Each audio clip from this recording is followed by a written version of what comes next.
Thank you so much. I just want to say as well what a great morning we've had so far.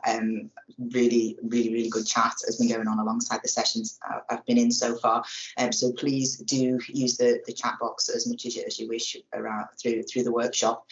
So as says my slide deck about supporting the employability of adults age 50 plus in the post-COVID-19 era. Can I have that next slide, please?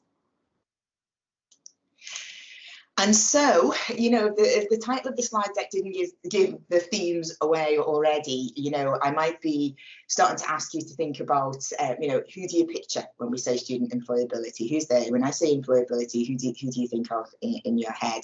And I very much want to just encourage you to think about throughout this presentation and throughout the workshop how well embedded age is within the employability agendas that you're working with in your various organisations. And I would really like to argue that this, you know, age needs to be part of this. We need to think about older adults in our institutions as a post-pandemic priority, particularly when thinking about adults who engage with higher education later in life. So important to notice that we've received no funding for the work that I'm talking about here, but myself and my colleagues, Professor Valerie Egdale at Northumbria University and Louise Ritchie, who's at UWS with me, and we've been doing quite a bit of work about older adults and the response to the COVID-19 pandemic, and we're interdisciplinary. We're coming from different areas, and we're trying to build a more holistic picture of how older adults are engaging with the labour market, with education, with personal development and career development post-COVID-19. What's changed over the last few years? So next slide, please. So what has happened in the last couple of years for adults who've been through the COVID-19 pandemic? Now, first of all, we're talking about older adults, and I want us to get that definition correct from the start. We're talking about older adults as people who are aged 50 and over. And we believe that people in that age group are a really clear example of people who have really borne the brunt of the labour market crisis that's been caused by COVID-19. We really feel that this group is someone who really explicitly feels the impact of COVID-19, particularly on their workplaces.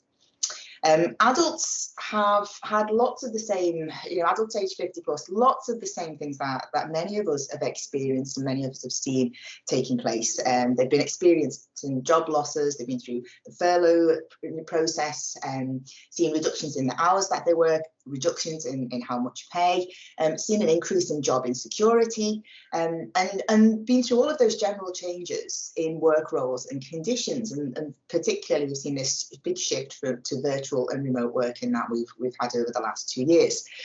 They're also experiencing the same uncertainty and the same projections that we're all experiencing around, you know, what does the future of work look like? And you know, we've gone for 50 plus for the age group that we're working with, but that's not to say people who are younger are not experiencing these same things. But we would like to argue that if you're 50 plus and you're in this environment, there's quite a heightened level of stress attached to these concerns.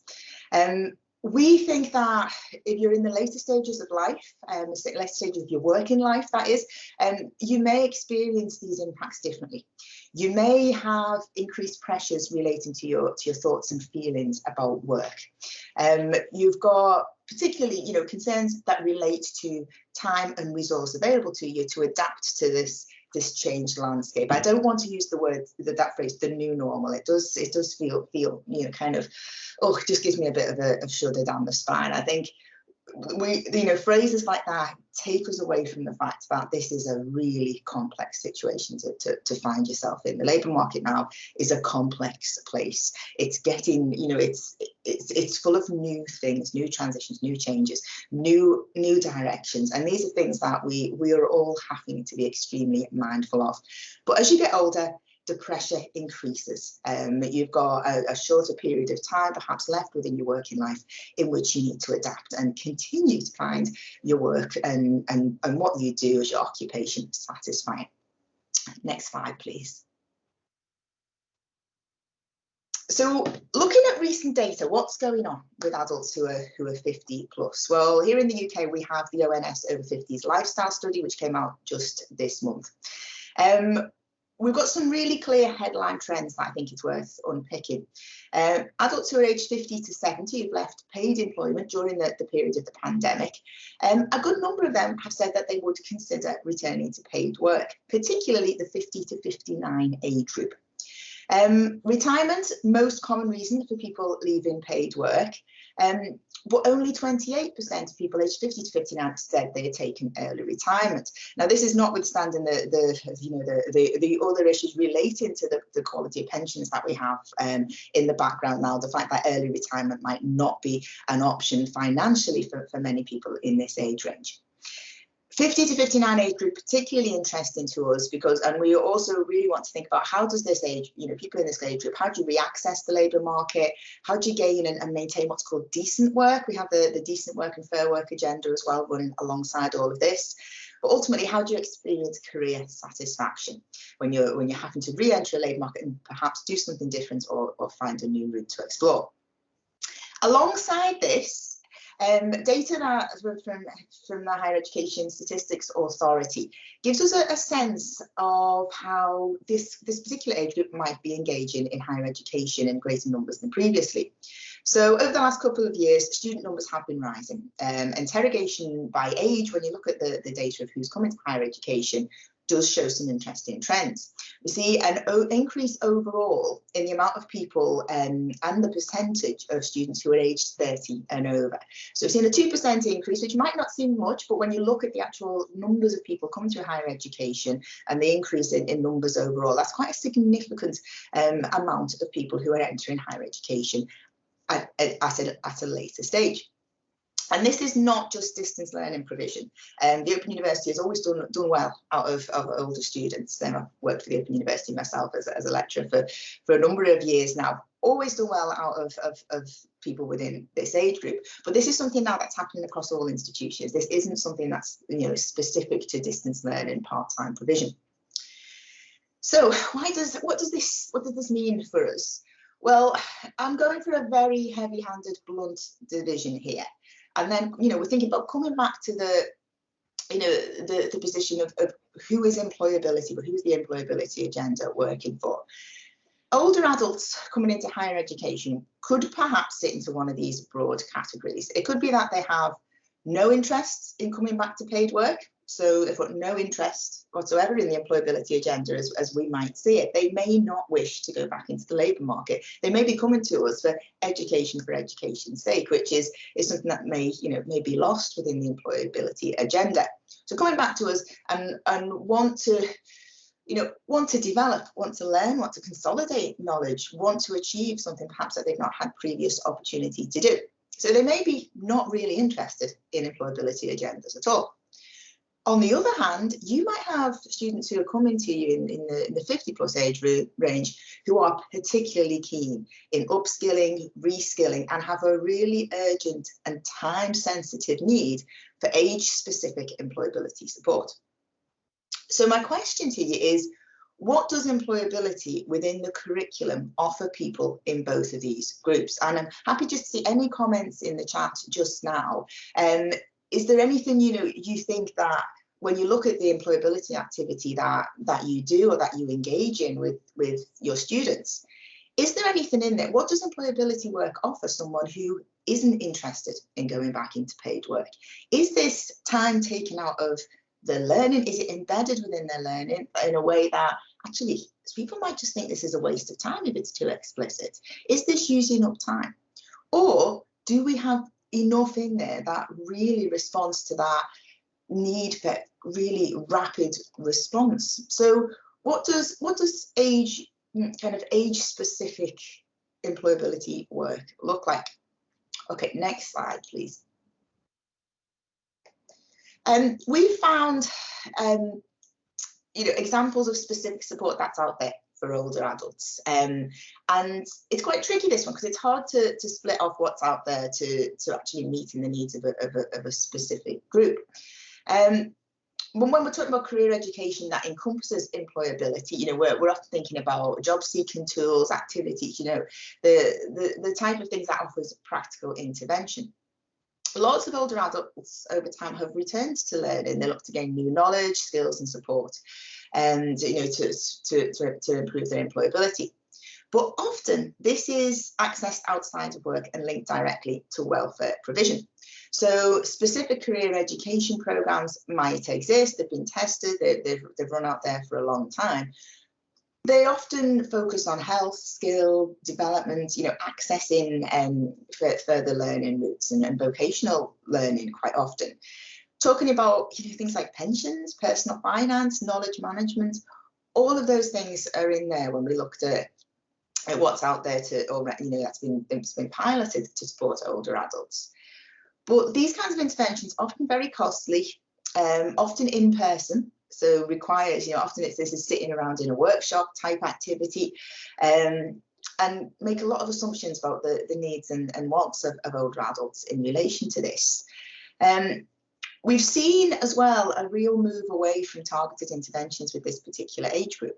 There was, those of you in the UK will remember the New Deal, and there was a specific New Deal 50 plus, which ran for about 10 years at the start of the century, looking at improving and upskilling people within this age range. But since then, there's actually not been much. Nothing was put in place to replace that, and nothing has existed since then to work specifically with this age range to meet the specific needs of this group. I think it's probably worth mentioning as well, even when I put in the proposal for this presentation, for this conference, for this workshop, one of the questions that came back to, in relation to the proposal I put in was, why 50 plus? And I think that's a question we could perhaps all ask ourselves right now. Why are we not already thinking about this age range? Even being asked that question kind of highlights to me that this group of people who are age 50 plus, are not necessarily on our radar as people who are within higher education and looking for employability education. Okay, next slide.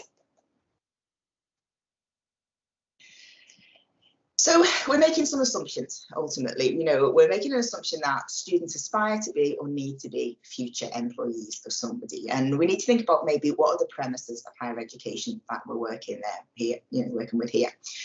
Going back to the intentions of this conference, we've talked about higher education institutes have a major role to play in helping nurture students, but their impact is hampered by a narrowed definition of employability that sees them focusing too much on employment. And we've already seen this picked up in other presentations already today. We really do need to expand that narrative to think about why people commit to university study. So I say myself and my colleagues, Valerie and Louise, we really believe that concepts of employability need to be re-examined to ensure that they are age specific and they have contemporary applicability within higher education.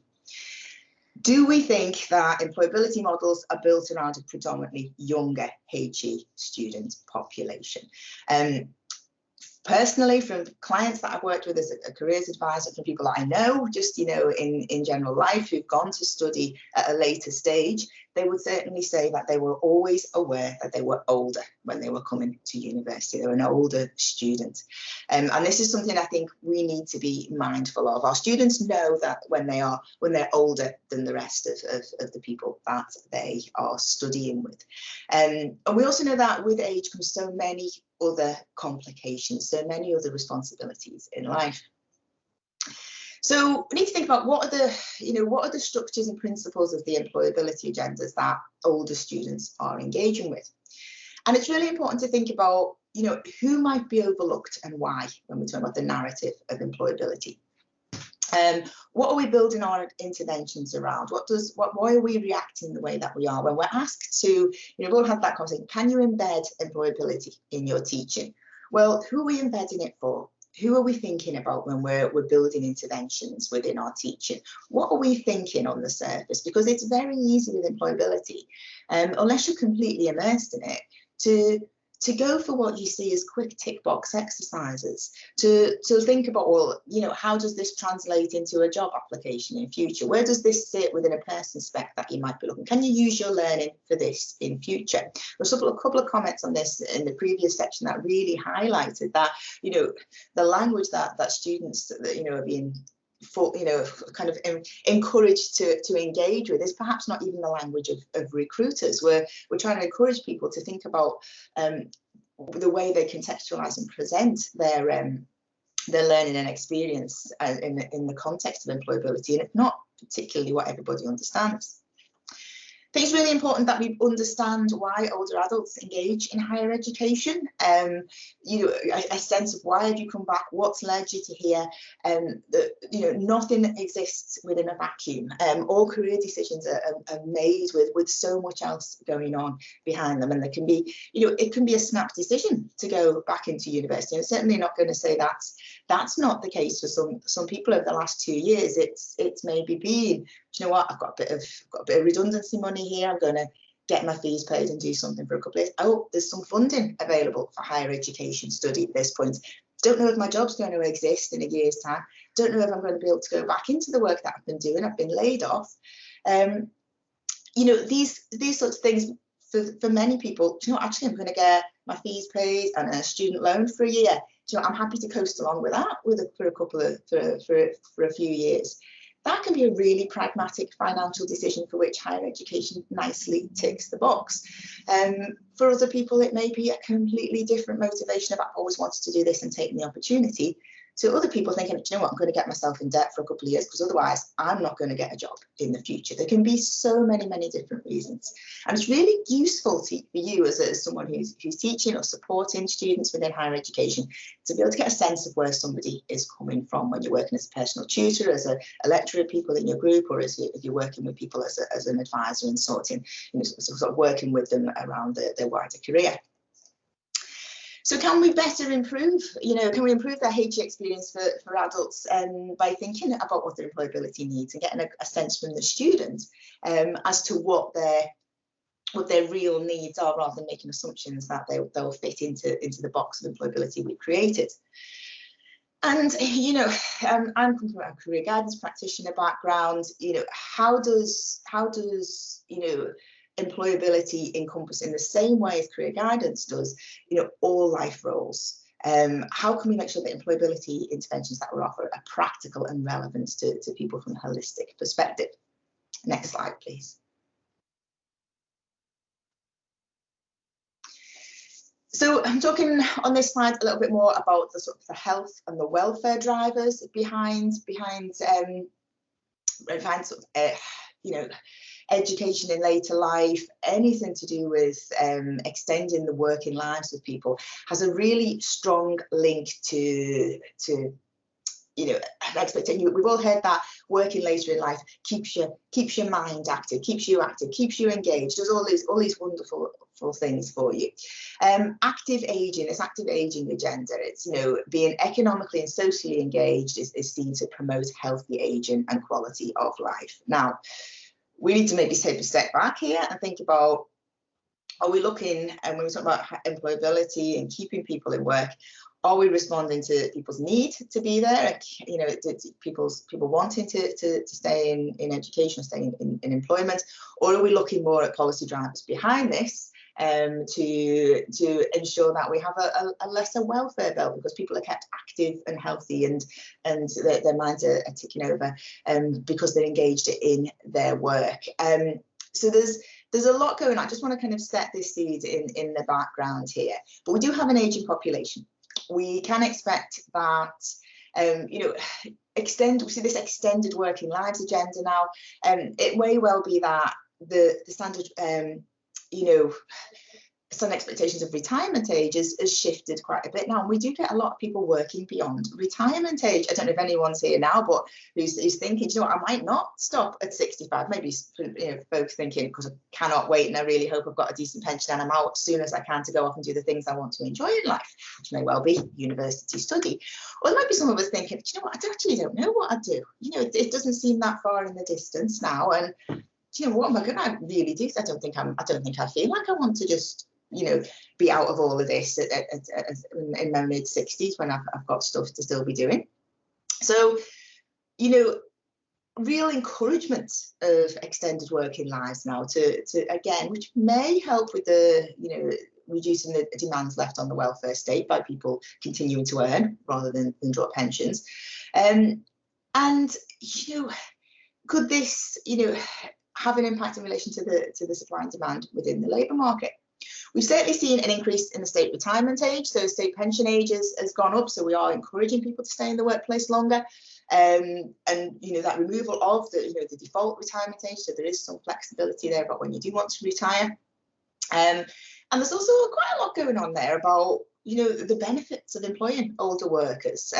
We may be seeing a bit of a shift there. Instead of the outmoded stereotypes that once you're older and once you're of a certain age, you're actually no longer expected to be able to contribute to the same extent within the workplace. Well, actually extending working lives, sort of the agenda around that, is helping to address the direct and indirect age discrimination that we have in society. Now, all of these things, we certainly argue in that people should be able to continue to work later in life. But we also know that there's lots of ill health, care and responsibilities that increase in later life. All of these things notwithstanding, there are a great number of additional pressures that come on you as you age. Okay, next slide, please. In fact, next slide is just a page with not much on it. Next slide after this one. Okay, so where are we? Where are we starting from? Now, I wonder if when we're working with someone who's in higher education, we need to get a good sense, I've already said, we need to get a sense of each individual person that we are working with. And I do wonder whether we're in one of these two starting points. So when I'm saying to you, you need to think about your client or your student who's in front of you, and always think about what's their starting point. Now, it could be argued that we're actually further along with that person. Their framing of the employability agenda, they're wanting to engage with employability, they may actually be quite a bit further along than we initially think. The pandemic provided lots of people, particularly older workers, with an opportunity to reflect on where they are in life, to reflect on what's important, what they want from their lives, what role do they want work to play in their lives, and that's starting to think forward to retirement plans. So we're seeing some research around that actually, and we're looking at sort of the 2-year anniversary this week of the pandemic. We all did have time to step back and take stock. We certainly saw, this is kind of a bit lighthearted, but we certainly saw people making some bold decisions at the end of the pandemic, or at the end of that first initial lockdown period. You certainly saw a lot of people filing for divorce when they realised that, having spent a significant amount of time with their partner, it wasn't the right place for them anymore. So we certainly saw a lot of people making kind of quite strong decisions, having had time to think and reflect and have sort of an introspective period, and also having seen work around them change and being quite mindful of actually that this isn't for me. Or are we really late? Are we come to this quite late with people? People, this is a really, really, really good quote. This is pre-pandemic, but I think this still stands. People need to work longer. So we're all working longer than the generation before us and the generation before that, but we will live longer. We've got generally healthier lives. And often people would like to work for a longer period of time. But the type of work that's available might not be suitable for older workers. So the skills that people have might not be in demand anymore. We talk so much about transfer of skills, and we've certainly seen this. I've seen this in a few places just over the last few days, have been reappearing. But there certainly was throughout the pandemic this conversation, the chat about, oh, you've got these skills, well, you could go and do this job instead, and there was particularly around the digital skills sector, wasn't there? There was, we had we're all well aware of the ballet dancer who could go and work in IT instead, and we all have this conversation about skills transfer. Well, actually, not all skills transfer that easily, and it's not just about one skill or one of it. It's so much bigger than that. So to effectively extend working lives, we need to think about what's the future going to look like. We need to be anticipating. We need to look ahead and think what's going to be needed. And this should take place long before choices become limited and change is no longer possible. And this was again mentioned in the previous session I went to around this. we're in a real stage of enforced transition, and it's one of the hardest transitions to manage.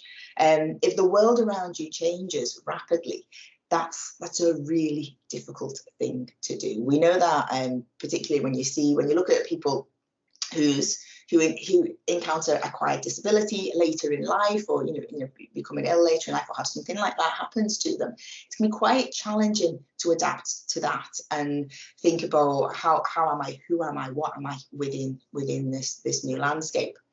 And we are unfortunately now working with people when their choices may have become limited, when change has happened that they have had to engage with, whether they like it or not. It's been enforced upon them. And we need to think about the types of roles that older adults are generally encouraged to do once they've left the labour market. There used to be, certain, I won't name drop, but certain employers that would actively recruit people who were older to work in certain stores, for example, DIY-based chains, because it was perceived that they would have the gravitas and the knowledge required to work with people in that industry and people who are the customers. So whether that was necessarily something thinking explicitly about how we can better employ people and offer opportunities for older adults, maybe that was more of a business orientated model that we were looking at there. So there's things going on, but do they really meet the needs of this age group? So next slide, please. So whose issue is this? What is this? So what do we need to think about here? Is this about the individual, or is this about society? Is this a bigger thing that we need to be thinking about? So older workers, they may find looking for new work challenging. Everyone finds looking for new work challenging, but older workers have complexities above that. Some of those things might be caused by, for example, not having recent experience of looking for work. Only 4% of older workers typically change employer in a single year. Now, that's a really interesting statistic for me. Most people in this age group have, will not be chopping and changing and moving from employer to employer. They may likely be in employment with the same employer for a long period of time. Personally, I've worked quite a lot with adults in employment, within public sector roles in particular. And for many of them, I've worked with people who haven't written a CV in 30 years. They haven't needed to do it. And sitting down and get someone in that age group to write a CV and talk about all the things that they've done is a wonderful experience for everybody involved. It might be that as a career professional, you might worry about whether you'll be perceived as ageist if you raise any of these concerns. You might not feel particularly comfortable about engaging in dialogue about the practicalities of working later in life. You might worry that you talking about, well, 5 years, 10 years from now, do you think you're still going to be, fit and able to do this work? That might be something that you think, actually, I'm going to look terrible if I have this conversation. I'm going to look like I am ageist and stereotypical when I'm talking about these things.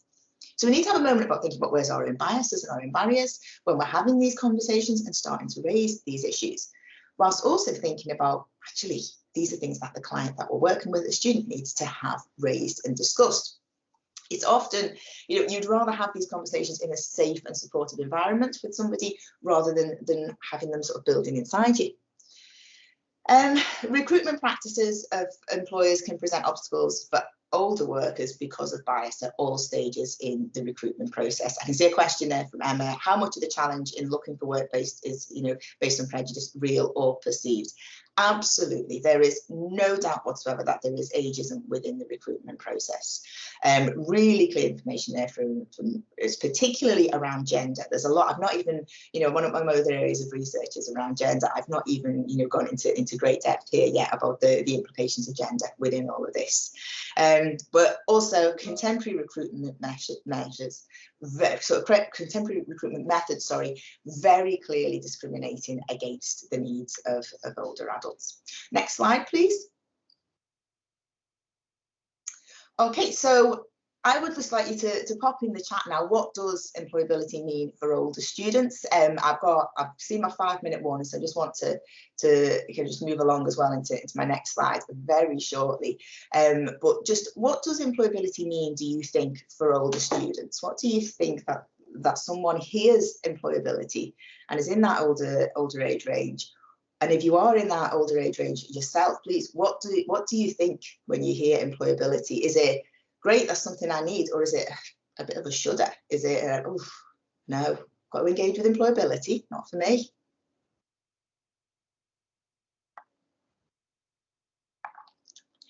Absolutely, Louise. Yep, your health, as your health and your well-being changes over time. Indeed, is this something that, you know, I'm going to have to go through? Is it for me? Yeah, absolutely. Rosie, exactly. You know, just what's the definition of this that we're working to? What do I even understand what's meant by this? Is it being explicit? Yeah, so keeping skills and knowledge up to date, feeling relevant. I think that's an absolutely fantastic term for this group, feeling relevant, getting a sense that you're still needed. We certainly do have a narrative out there around, as you age, ageism is absolutely rife in society, and we certainly do have this sense of, am I still relevant? Yeah, having to prove that you're still part of, you know, a valued member of society certainly is in there. There's lots to work past.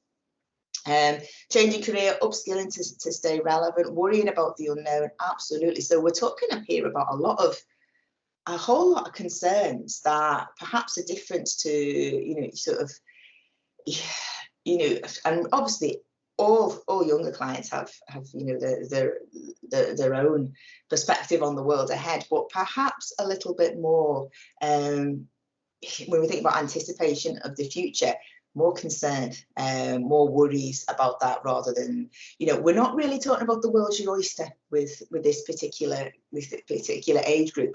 We are thinking more about, I've got a limited set period of time here to do what makes me happy, and that time pressure is really, really important.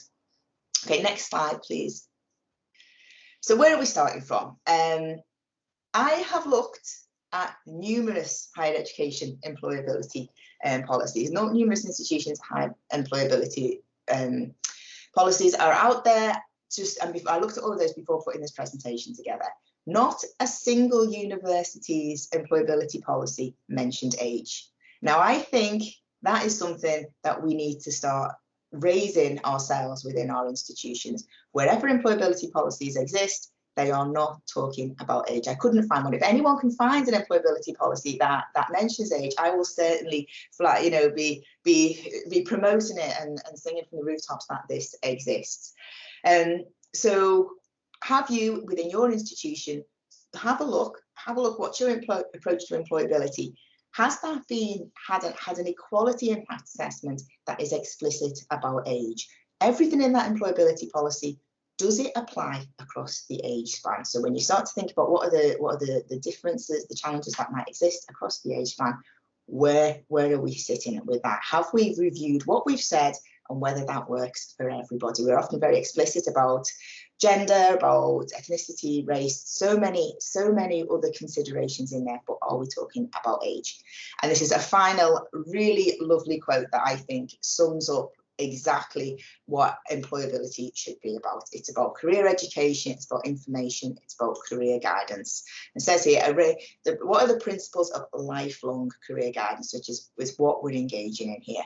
A range of activities that enable citizens of any age and at any point in their lives to identify their capacities, competencies and interests, to make educational training and occupational decisions, and to manage their individual life paths in learning, work and other settings in which these capacities and competencies are learned and used. And that is a phrase I'd really like you to take away with you and to think about when looking back at your own institution's employability policies. Several pages of references here if you want to plunder your way through them whilst making an argument for a better age cognizant approach to employability within your institutions. And on the final slide, you've got my contact details if you do want to get in touch with me.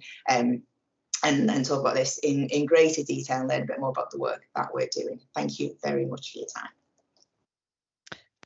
Thanks very much, Emma. That was actually such a wonderful overview and a different kind of cast a different way of light on the way of certainly I think about employability maybe, and widening that narrative to include more specifically and make it more relevant to different areas, groups of students. Sam, have we got any questions or comments that you'd like to field? Yes, I believe there was one from Jason Brown that wasn't addressed in the chat. So that is there an assumption with employability for older workers that support is about getting them through the next few years? Do we need to rethink this as carer sustainability and a focus on real and impactful contributions in society? Absolutely, Jason. I think, sorry, I missed that when it came in. Absolutely. I think here, I know you're in Australia, but over here, we've certainly had from our work and pensions minister in the UK comments in recent weeks that have been very much about just get any job. Doesn't matter what job you get as long as you get our job. Now that is not it's not gone down particularly well with employers who really do not want staff just coming through their doors who are just going to be there for a few weeks until they get something better. But that, I think that is a really important issue for this age group. There is an agenda at the moment that is just get yourself back into work. And that is also tied to the fact that here we have really high levels of employment. We also have the highest percentage of people out of work, sort of working age who are unwell and unable to work. Now that's a welfare burden, but it's also a lot of people who are unwell and they're still under their employer's sick pay schemes at the moment as well. And that's something that we need to see, what's going to happen there. Now that's a lot of issues going on with that particular age group, but it's within there, and we need to think about how people are actually, able to get back into the workplace at this stage. But we do need to think about how sustainable is this when we're talking to old people about employability. What is sustainable? What is satisfying? At this point, what is the contribution that people are going to be making? And it isn't just about getting through the next few years, it's about longer term as well. And the fact that, if you're in your 50s, you could have a good 15, 20 years of continued employment beyond this. It's not as short a time period as you might think. Or it could be, okay, if someone is just said, I'm going to retire in a couple of years, I need a stopgap. That's a very different need. So we need to be really clear about what it is that people are looking for when they come back into higher education. And there was another comment that I really did want to pick up on. I'm just going to see if I can find it back in the chat. It was Laura Miller. You said about your husband being in his 40s and studying as he didn't have the opportunity when he left school. And I speak as well as my husband is just into his 40s now and has also gone back through the OU doing a degree and is now at master's level.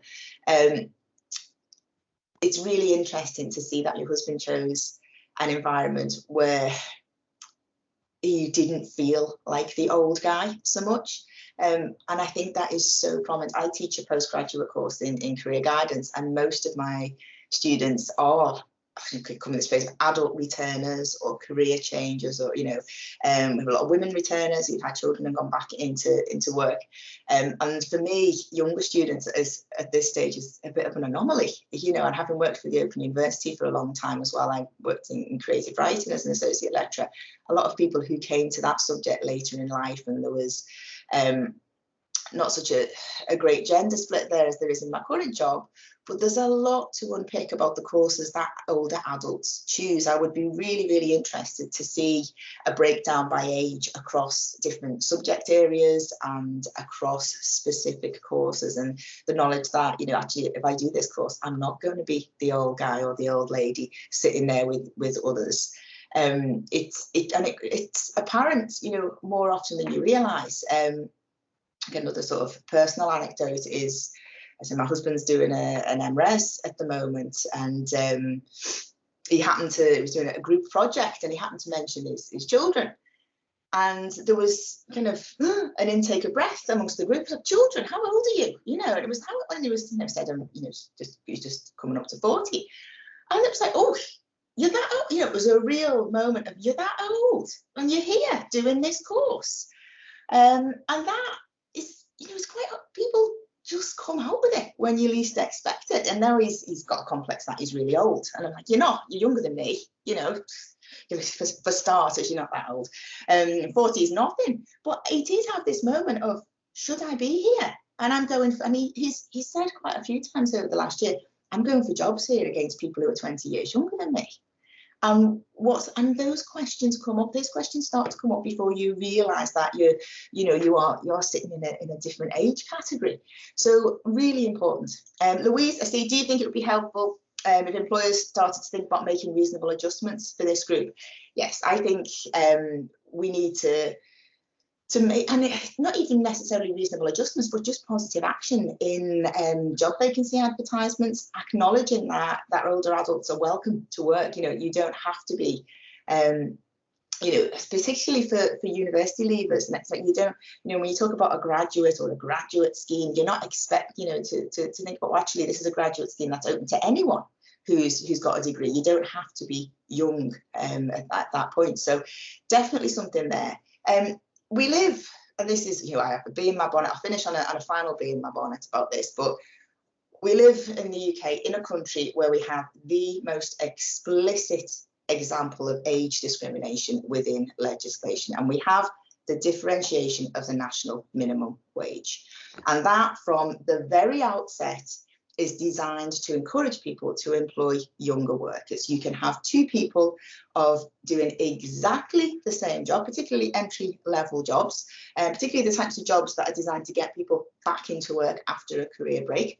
If there's that first, you know, I just need to get myself back into the routine of getting a job, I want to go and work in wherever, you can employ two people and you can pay them a completely different wage rate. Now, if you are working in a cash-strapped business, are you going to employ the 18-year-old or even the 16, 17-year-old that you can pay significantly less than the adult who's in their 30s or 40s? Well, of course, you are going to choose the person who you can pay much less. And we're entrenching the concept of younger workers better from a very, very early age. So on that final high horse, I'll pass back over to you to move on to the next presenter.